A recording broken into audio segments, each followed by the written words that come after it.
Merci. Bonsoir mesdames et messieurs. Qui ne dit mot consent, mais qui consent à tout sans rien dire, est une belle lavette, un bon à tout, un propre à rien. Cette citation, nous la devons au grand humoriste français Pierre Dac. À première vue, il est vrai que les dires de cette citation ont l'air un peu sectaires, un peu violents. Je veux pour preuve le vocabulaire quelque peu fleuri de Dac. Eh bien, on pourrait croire effectivement qu'ici, M. Dac parle des personnes faibles, naïves ou dites sensibles. Mais pas du tout. Tout d'abord, essayons, de comprendre la pensée de l'humoriste. Pierre Dac, né André Isaac en 1893, est un humoriste franco-juif.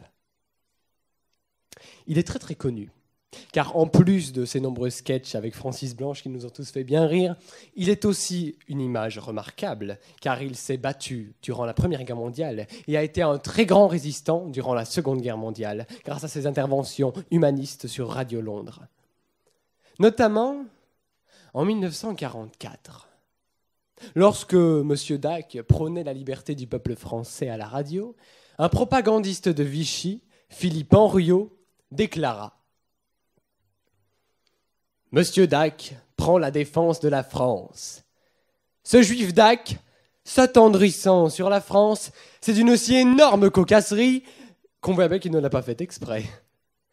Qu'est-ce que Dac, fils de Salomon, peut bien connaître de la France ?»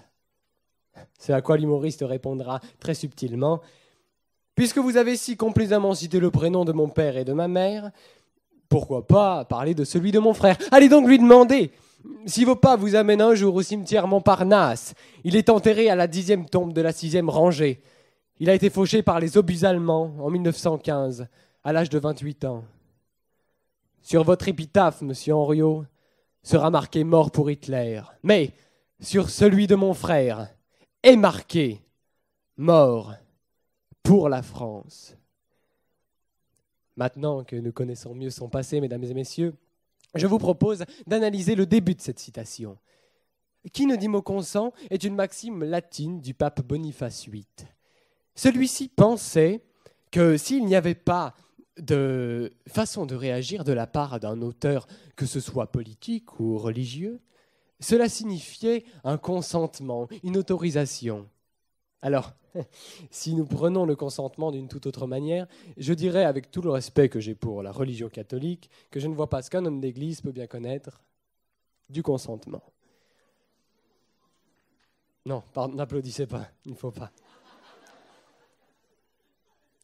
Bien que nous puissions ne rien dire car nous sommes d'accord, on peut aussi ne rien dire car nous avons peur ou parce que nous sommes traumatisés. Vous savez, une pression physique ou psychologique peut très bien nous faire céder. Et céder, mesdames et messieurs, n'est jamais consentir. La première personne à s'être posé la question, c'est le grand psychanalyste Sigmund Freud.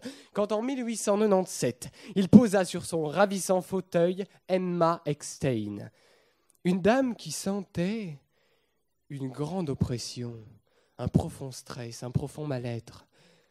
Qu'est-ce qu'il s'était passé? Eh bien, à force de rendez-vous, de temps, il mit la main sur son épisode traumatique, son viol par un membre de sa famille quand elle était enfant.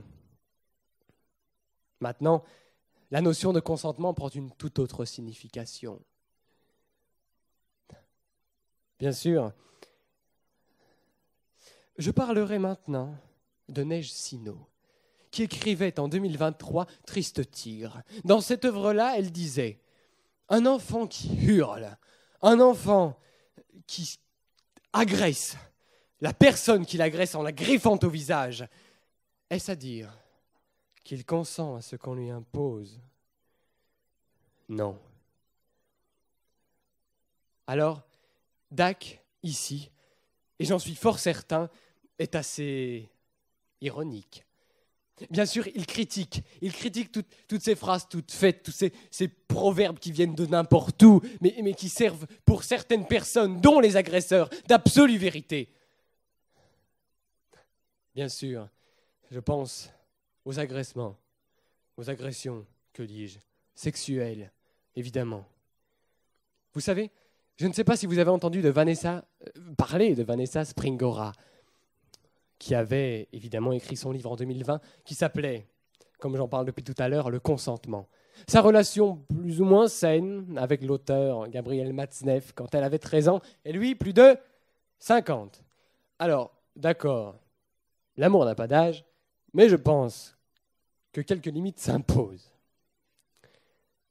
Oui, c'est un avis. Non, en est un autre. Le silence, c'est la pensée.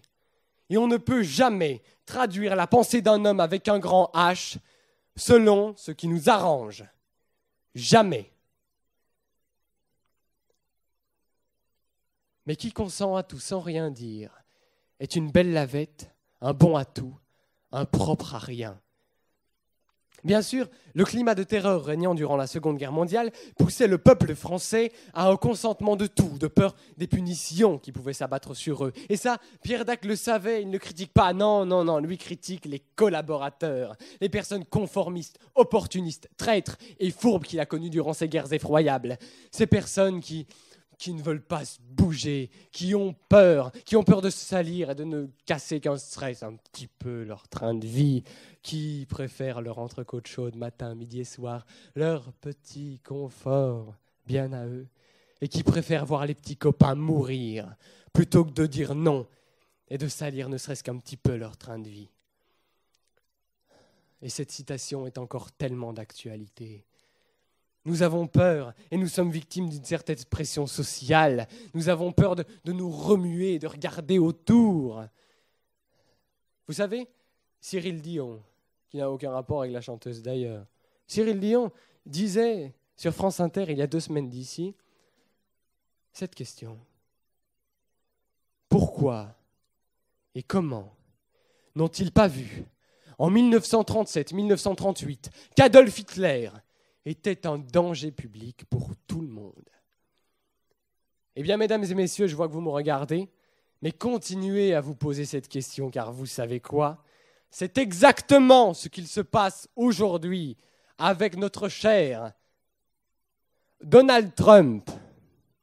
Effectivement, il y a une culture du chef. Ce qu'il se passe à Gaza, il y a des déportations, des massacres. Un tyran élu avec son peuple aimé. Une soi-disant civilisation contre une soi-disant barbarie. J'ai bien peur que ce soit notre moment aussi.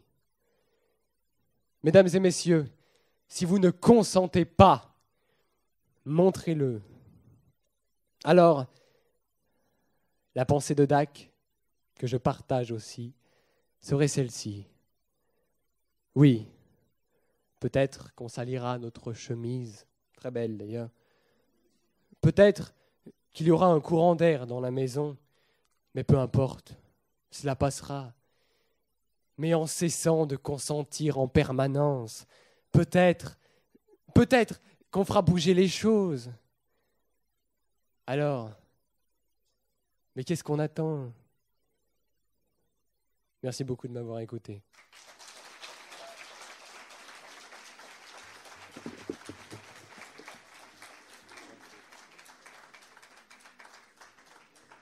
Aujourd'hui, je n'ai pas reçu de rose, mais j'ai une enveloppe. C'est bien aussi, remarquez. D'ailleurs, la chemise n'a aucun rapport avec la Saint-Valentin, parce que ma copine habite trop loin. Bon. Alors. Pardon. Je vous lis ça tout haut. Vous ne pouvez pas espérer construire un monde meilleur sans améliorer les individus. Marie Curie, physicienne. Je dois vous dire que j'ai de la chance, car cela me parle beaucoup. Permettez que je la répète. Vous ne pouvez pas espérer construire un monde meilleur sans améliorer les individus. Eh bien, je rebondirai directement sur Donald Trump. J'adore la culture américaine, Gene Vincent, Biba Pelula, j'adore. Mais quand vous voyez le comportement de certains Américains, comment voulez-vous qu'un monde meilleur se construise ? L'homme réagit terriblement mal à la vie, j'en ai l'impression. L'homme se crée des pressions, se lève le matin pour aller travailler et se couche le soir pour recommencer à travailler le lendemain. Nous pourrions nous amuser, chanter, fichtre, danser, évidemment. Mais non. Cette société dans laquelle nous vivons nous pousse à réfléchir, nous pousse d'ailleurs à faire n'importe quoi. Non mais vous avez vu les sites internet. Je suppose que la plupart des jeunes ici, pour ceux qui ont connu comme Pierre Dac la Seconde Guerre mondiale, je ne m'adresse pas à vous, pour tous les jeunes, s'il vous plaît, vous n'avez jamais été sur les réseaux sociaux? Non mais vous avez vu le ramassis, excusez-moi du terme, de conneries que nous trouvons sur les réseaux sociaux. Nous sommes embobinés dans des bêtises, TikTok, Instagram. Seigneur. Et avec ça, avec cet ensemble de bêtises, nous sommes censés être bien dirigés. Nous sommes censés, avec en plus notre chère Belgique, pour tous les professeurs qui réduisent l'éducation à un billet de 5, nous sommes censés être bien dirigés. Eh bien, je ne pense pas. Alors, ma pensée finale, et je suis très heureux de m'en être débrouillé ainsi, ma pensée finale serait que si notre population était non pas plus intelligente, mais plus subtile, et cherchait plus la vérité, nous irions mieux. Et Donald Trump ne serait pas au pouvoir. Merci beaucoup.